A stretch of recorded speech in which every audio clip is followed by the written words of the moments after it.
এখন প্রচুর টাইম হাতে রয়ে গেছে, তো সবার প্ল্যান হলো এখন টি বাঁধ যাওয়া। রাজশাহীর বেশ ফেমাস একটা প্লেস, পদ্মা নদীর পারে টি বাঁধ। আমি প্রথমে মনে করছি টি মানে চা, এখন বলেন না, টি মানে হচ্ছে ইংরেজি অক্ষরে টি। তো এখন সেদিকে অগ্রসর হচ্ছি। ম্যাপে দেখলাম প্রায় 15 কিলোমিটার আমরা যেখানে ছিলাম নয়াহাটা থেকে।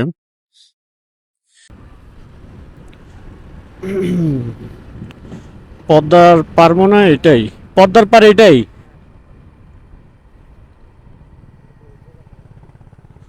উপরে কোনো এক জায়গায় রাখতে হবে আর কি গাড়ি। তো দেখতে দেখতে চলে আসলাম পদ্মা নদীর পারে। এখন টি বাঁধ এটা কোথায় সেটা খুঁজতে হবে। সামনে গাইড করতেছে।